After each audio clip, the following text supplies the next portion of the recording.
Pagi hari ini saya coba membawa satu tema tentang hidup benar di hadapan Tuhan. Ya, menjadi orang benar. Ya, menjadi orang benar. Nah, bagaimana kita menjadi orang benar? Siapa yang sudah merasa dirinya benar? Amsal 13 ayat 25. Amsal 13 ayat 25. Sudah ketemu semua? Ya, kita baca bersama-sama untuk menghargai firman Tuhan. Kita bangkit berdiri. Kita akan baca sama-sama firman Tuhan ini. Demikian bunyi firman Tuhan. 1, 2, 3. Orang benar makan sekenyang-kenyangnya, tetapi perut orang fasik menderita kekurangan. Oke, silakan duduk. Jadi dikatakan di dalam Amsal pasal 13 ayat 25, orang benar makan sekenyang-kenyangnya. Amin. Amin. Benar menurut ukurannya Tuhan. Ya, yang saya mau sampaikan, orang yang benar menurut standarnya Tuhan, bukan standarnya manusia. Kalau standarnya manusia, semua orang merasa benar. Ya, standar itu alat ukurnya, tolak ukurnya. Ya, kalau kita misalnya jamur, ya, kita berkata ke pedagang di pasar, ini 7 kilo. Tahu dari mana 7 kilo? Ya, karena ditimbang. Standarnya timbangan kan. Kalau kita di dalam kekristenan, standar orang yang benar itu bukan menurut diri sendiri, bukan menurut pengertian masing-masing, tapi menurut standar firman Tuhan. Ya. Orang yang benar menurut standar firman Tuhan. Ya, orang benar makan sekenyang-kenyangnya.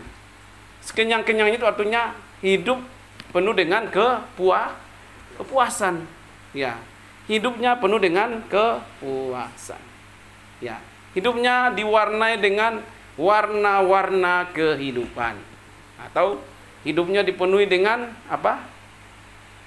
Sukacita dan damai sejahtera.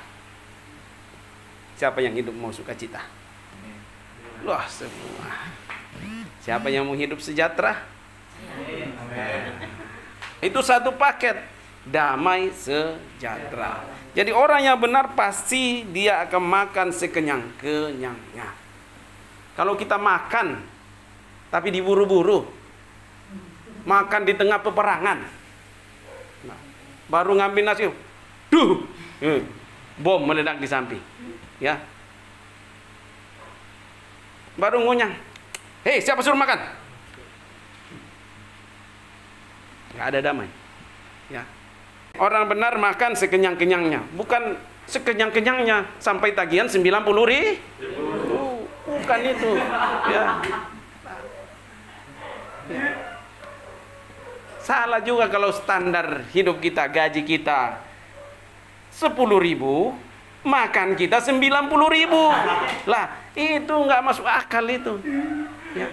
Kata pepatah, besar pasak daripada tiang. Itu bukan orang benar. Orang benar itu punya pemikiran. Ya, saya penghasilannya 10.000, masa saya makan 90.000? Lah, sisanya 80 apa? Jadi apa? Jadi hutang. Jadi orang benar itu tidak hidup dengan hutang. Ya, saya nggak menyinggung jemaat ya. Jadi tenang saja jemaat ya. Oke. Ada jemaat di Padalarang itu yang biasa seperti itu, ya, bukan jemaat di Padalangun, cuma tinggalnya di Padalangun. Ya. Jadi yang dimaksud dengan makan sekenyang-kenyangnya itu punya perhitungan gitu loh, punya perhitungan. Jadi orang yang benar menurut standar Tuhan pasti ada perhitungannya. Kalau saya makan berlebihan, perut saya jadi besar, susah melayani Tuhan. Makanya kecil kan? Nah, gitu. Ya. Ya. Jadi kita punya standar firman Tuhan. Ya, cukupkanlah dirimu dengan apa yang ada padamu. Jangan kita menginginkan hal-hal yang tidak ada pada kita. Ya. Batas kemampuan kita hanya 1 kilo, kita mau jalan 5 kilo, nggak bisa. Ya. Jadi orang benar itu ada standarnya. Standarnya firman Tuhan. Ya. Katakan cukupkanlah dirimu dengan dengan apa yang ada padamu. Ya, kalau kita kemampuan kita hanya sebatas itu, kita sudah usaha, batasnya semampu itu, ya sudah. Ya, berarti Tuhan hanya sampai di situ. Ya, jangan kita paksakan gitu yang melebihi daripada kekuatan kita. Ya, jadi orang benar itu pasti punya standar. Ya, dia tahu dirinya. Ya, standar kita siapa? Firman Tuhan. Standar kita adalah firman Tuhan. Ya, jadi orang yang benar menurut firman Tuhan pasti hidupnya akan dijamin. Ya, dia akan mengalami hidup damai. Dia akan mengalami hidup sejahtera. Dikatakan orang yang benar keturunannya tidak akan minta-minta. Ya, artinya tidak akan menderita. Ya. Mungkin tidak akan berlebihan makanya, mungkin rumahnya bukan gedongan, tapi dia tidak kehujanan. Ya, dia tidak kelaparan. Tuhan cukupkan. Ya. Makanya belajar hidup benar di hadapan Tuhan. Ya, nanti coba kita lihat bagaimana caranya kita hidup benar di hadapan Tuhan. Apakah selama ini saudara semua sudah hidup benar di hadapan Tuhan, atau kita baru hidup main-main di hadapan Tuhan, atau setengah benar? Ya. Bisa nggak dibilang benar kalau setengah benar? Enggak. Ya, kita mau yang full benar di hadapan Tuhan. Ya.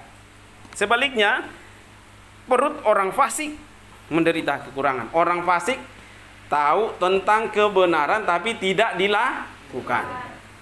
Ya, makanya orang fasik, di mana kita cari orang fasik? Ada nggak di gereja orang fasik? Ada? Ada? Ada nggak di sini orang fasik? Ada nggak?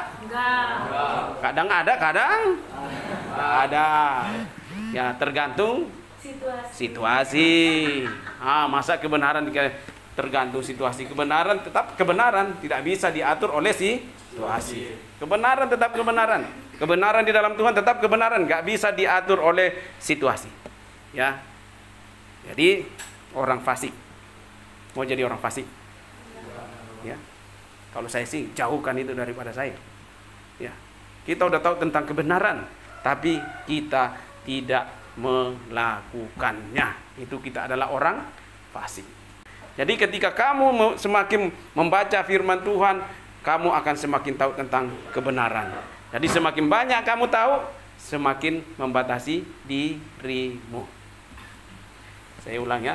Semakin banyak firman Tuhan yang kita tahu, semakin kita membatasi diri kita dengan hal-hal yang tidak baik menurut ukurannya Tuhan. Tapi semakin banyak kita baca Alkitab, semakin banyak kita tahu, oh ini tidak boleh, ini tidak boleh. Artinya semakin kita membatasi diri kita dengan hal-hal yang duniawi. Kamu rasa nggak? Ada nggak bedanya waktu kamu belum baca Alkitab dengan membaca Alkitab? Ada nggak bedanya? Ada? Ada nggak? Ada. Kebenaran tetap kebenaran. Kita nggak bisa kebenaran diatur oleh keadaan karena kita takut sehingga kita mengorbankan kebenaran itu. Jangan, ya. Karena kita takut, karena kita sungkan, karena kita takut posisi kita nanti kalau saya jujur saya nggak disukai orang, nanti kalau saya jujur dibilang tukang lapor lagi, saya nggak nyaman. Demi kebenaran, jangan kita pernah kompromi dengan dosa. Ingat, itu orang benar, kamu akan kenyang dengan berkat-berkat Tuhan ketika kamu menjadi orang benar. Ya, benar menurut standar firman Tuhan. Kamu akan kenyang. Kamu butuh sesuatu, kamu butuh sekolah, biaya ada. Kamu butuh makan, makanan ada. Seperti di Mazmur katakan, gembala yang baik itu, aku adalah gembala yang baik. Tuhan adalah gembalaku, takkan kekurangan aku. Apalagi Dia membaringkan aku di padang yang berumput hijau.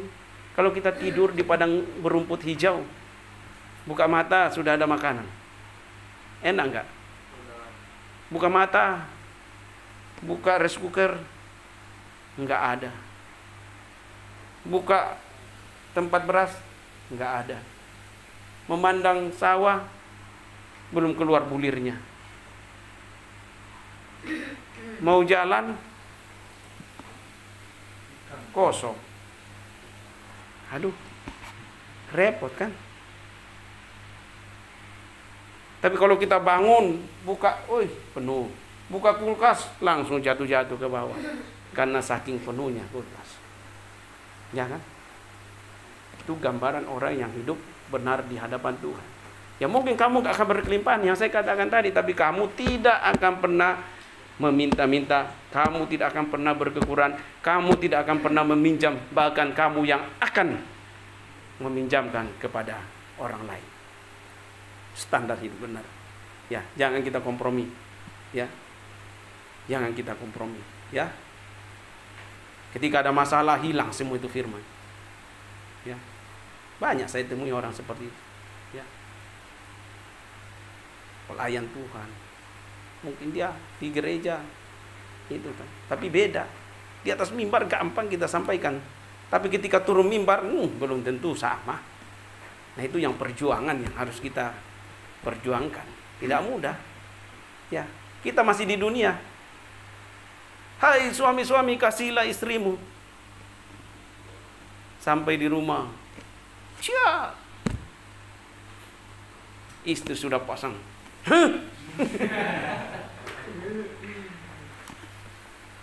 Ya. Hai istri-istri, hormatilah suamimu. Hai anak-anak, apa? Tendanglah orang, hormatilah orang tuamu. Orang tuamu bilang, kaget kamu. Ya, hormatilah orang tuamu. Itu semua standar. Banyak kalau kita baca firman Tuhan lah. Gak mungkin habis kalau kita bahas satu persatu di sini kan. Ya, tapi jangan menjadi orang fasik. Orang fasik itu akan menderita kekurangan. Menderita. Sudah menderita, kekurangan lagi kan. Double kan. Menderita, kekurangan. Mau seperti itu? Mau hidupmu seperti itu? Ya. Oke. Coba kita baca lagi Amsal 15 ayat 6. Amsal 15 ayat 6. Amsal 15 ayat 6 kita baca sama-sama. Udah? Udah dapat semua? Amsal 15 ayat 6. 1 2 3. Di rumah orang benar ada banyak harta benda, tetapi penghasilan orang fasik membawa kerusakan. Dah. Jelas sekali kan? Di rumah orang benar. Dikatakan di situ apa? Ada banyak harta benda. Di rumah orang benar ada banyak harta benda. Artinya apa? Kalau banyak itu berarti kita nggak kekurangan kan? Ya. Gimana rasanya kalau kita hanya punya baju satu?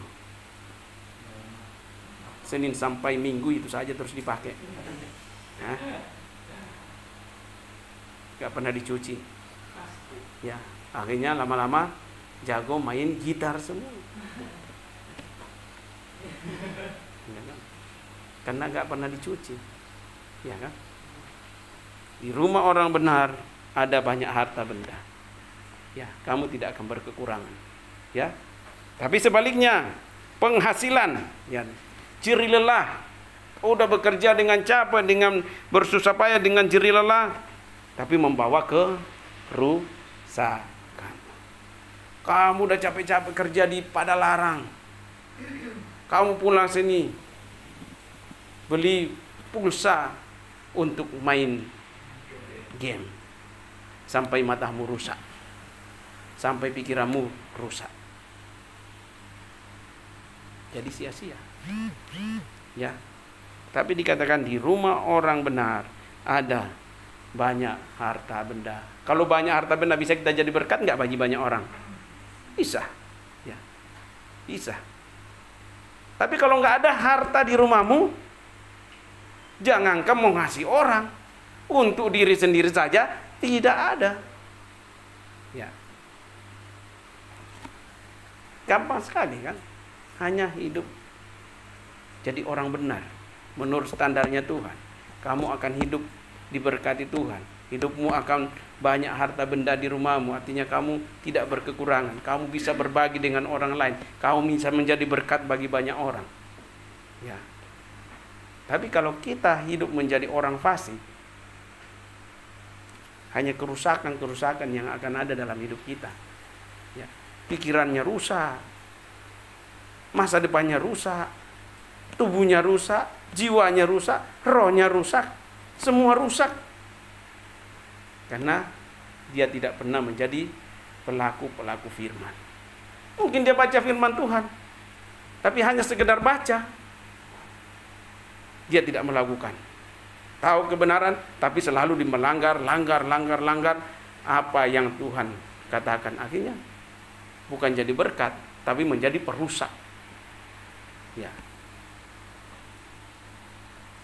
Ada dalam satu kelompok itu pecah. Pindah lagi kelompok lain, kelompok itu pecah. Ya banyak seperti itu kan. Di satu gereja dia nggak cocok, pindah lagi ke gereja, ribut dengan orang di gereja ini, pindah ke gereja ini, ribut lagi di sini. Di mana-mana dia pindah, ada keributan di sana. Bukan jadi berkat. Karena tadi berjalan dengan pikirannya sendiri, bukan berdasarkan apa yang Tuhan mau, berdasarkan firman Tuhan, standarnya Tuhan. Kalau orang hidup benar, pasti akan banyak harta benda di rumahnya. Dia akan menjadi berkat bagi banyak orang. Ya. Sama kalau kita mau pergi mission trip ke Sulawesi. Kalau kamu hanya pergi ke sana membawa dirimu tanpa ada yang kamu bisa bagikan dengan orang lain, apa gunanya kamu pergi mission trip? Disuruh pimpin pujian, saya belum biasa. Doa dia aja. Bawa firman Tuhan, apalagi? Jadi kamunya bisa apa? Bisa makan. Hah? Mau dibawa pelayanan model-model kayak gini. Iya kan? Tapi kalau kamu pulang ke sana, kamu naik di atas mimbar, saudara-saudara, teman-temanku dulu yang pemabuk, lihatlah diriku sekarang masih mabuk. Lah salah ya. Lah, nggak jadi berkat juga. Ya, lihat diri saya itu mengalami perubahan karena Tuhan. Kalian mau hidup terus seperti itu, masa depanmu tidak ada, pengharapanmu tidak ada. Tapi kalau kamu percaya Yesus seperti saya percaya Yesus, masa depanmu akan penuh harapan, ambisi. Masa depan ceria, cerah, kan? Masa depan cerah. Seperti itu kan?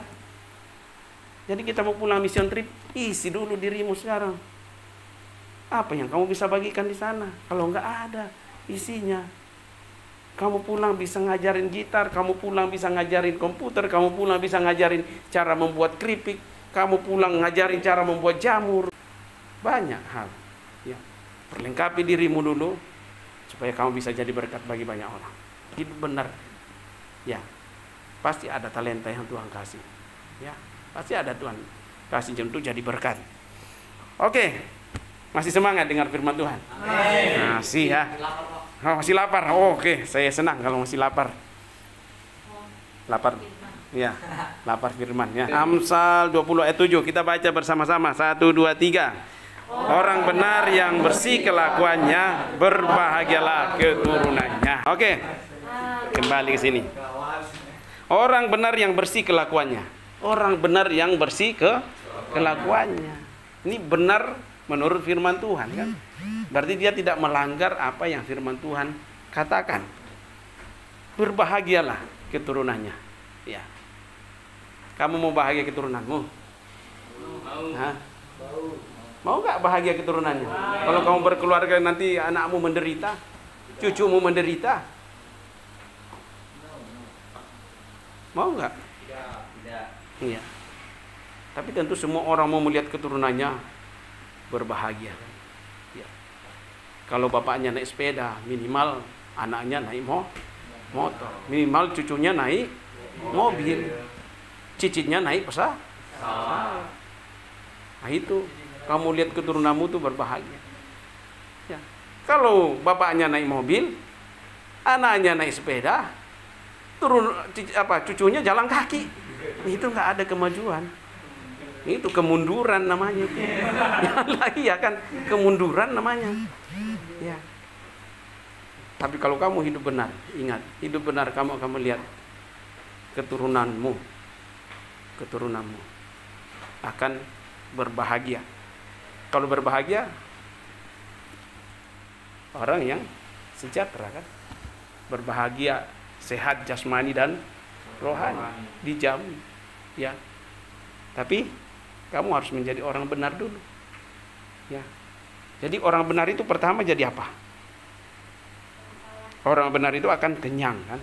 Tidak akan berkekurangan. Menjadi orang benar itu pasti kamu tidak akan berkekurangan. Pasti kamu akan selalu ada.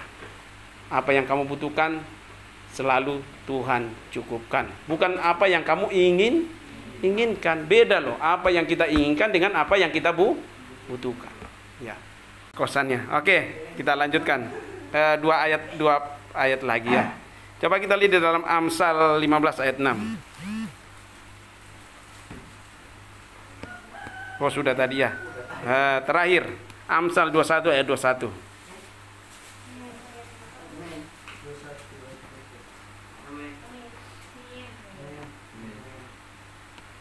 Oke, kita baca sama-sama. 1, 2, 3. Amsal 21 ayat Oma belum dapat. Amsal 21 ayat 21. Tunggu, nanti dihitung. 1, 2, 3. Siapa mengejar kebenaran dan kasih akan memperoleh kehidupan, kebenaran dan kehormatan. Siapa yang mengejar kebenaran? Ya. Siapa yang mengejar kebenaran? Siapa itu kebenaran? Yesus. Akulah jalan, kebenaran dan hidup. Ya. Siapa yang mengejar Yesus akan memperoleh kehidupan, kebenaran, kehormatan. Gak usah cari-cari hormat. Ya, Tuhan yang akan memberi kamu penghormatan. Ya, tapi hidup benar dulu, kejar dulu kebenaran, kejar Tuhan. Ya. Kejar Tuhan. Gimana cara mengejar Tuhan? Kamu masuk dalam hadiratnya. Gimana cara masuk dalam hadiratnya? Berdoa, baca firman Tuhan, sungguh-sungguh. Kata Toding, susah sekali masuk hadirat Tuhan. Kejar sampai kamu dapat. Jangan pernah menyerah sampai kamu dapat Tuhan. Kamu dapat Tuhan, bilang sama Tuhan, Tuhan, pegang tanganku. Jangan kamu yang pegang tangan Tuhan. Sewaktu-waktu kamu bisa lepas. Ya, tapi kalau Tuhan yang pegang tanganmu, mau dalam keadaan apapun, kamu tidak akan lepas. Tapi kalau kamu yang pegang tangan Tuhan, kamu kecewa, lepas. Kamu sakit hati, lepas. Kamu pundung, lepas. Tapi kalau Tuhan yang pegang, kamu mau sakit hati, mau pundung, mau apa, Tuhan bilang, kamu apa? Aku pegang kamu. Ya. Kejar kebenaran, ya. Kemudian kasih. Kebenaran kasih. Kasih itu siapa? Allah adalah kasih. Kejar kebenaran. Kebenaran, akulah jalan, kebenaran dan hidup. Yesus. Allah adalah kasih. Kejar semua itu. Kalau kamu dapatkan, kamu akan memperoleh kehidupan. Hidup yang kekal. Ya. Hidup yang diberkati di dunia, kamu peroleh juga hidup yang kekal di sana. Kalau kamu kejar Tuhan. Kejar kebenaran dan kasih. Kemudian kamu akan memperoleh kebenaran. Kebenaran di dalam Tuhan. Ya. Hidup karena kebenaran. Ya. Kemudian yang terakhir, kamu akan mendapat penghormatan. Kalau Tuhan yang hormati, itu luar biasa daripada manusia yang hormati. Ya. Lebih baik penghormatannya Tuhan. Mungkin manusia tidak anggap kamu, tapi kalau Tuhan yang hormati kamu, Tuhan yang angkat kamu dari yang tidak ada apa-apanya menjadi orang yang luar biasa. Ya, saya sadari, oh tanpa Tuhan nggak mungkin aku ada di sini. Ya, kalau review perjalanan dari orang yang tidak kenal Tuhan sampai orang yang bisa memberitakan firman Tuhan. Seperti Paulus, dari orang pembunuh orang Kristen menjadi orang yang ditangkap Tuhan, dipakai oleh Tuhan menjadi pelayan Tuhan yang luar biasa. Itu karena kasih karunia Tuhan. Ya. Saya kira semua orang Tuhan kasih kesempatan. Siapapun itu Tuhan kasih kesempatan. Tapi pertanyaan, mau nggak kita mengejar kebenaran? Mau nggak kita hidup di dalam kebenaran? Mau nggak kita hidup di dalam kasih? Sehingga kita memperoleh kehidupan, kebenaran, dan penghormatan dari Tuhan. Kamu akan terkagum-kagum nanti. Kamu akan terkaget-kaget ketika kamu melihat bagaimana Tuhan membuat hidupmu yang biasa-biasa menjadi luar biasa. Yang dulunya dianggap sepele orang, kalau Tuhan yang angkat menjadi pribadi yang luar biasa. Amin. Kamu mau jadi itu? Mau? Sederhana. Hiduplah benar di hadapan Tuhan. Hiduplah benar di hadapan Tuhan. Apapun kondisimu, apapun keadaanmu, dari manapun latar belakangmu, mau orang yang hidup sudah hancur bagaimanapun, kalau kamu kejar kebenaran, kebenaran itu akan mengubahkan hidupmu. Ya, kebenaran itu yang akan mengubahkan hidupmu. Kamu masuk di PAS bukan Ibu Lydia, bukan Pak Andre yang akan mengubahkan kamu, tapi yang akan mengubahkan kamu ketika kamu mengejar kebenaran dan kasih. Itulah yang akan mengubahkan kamu. Itulah yang akan merubah seluruh paradigma hidupmu, sehingga kamu akan melihat Sepri yang beda, Sepri yang baru, Anto yang baru, Tian yang baru, Bagas yang baru,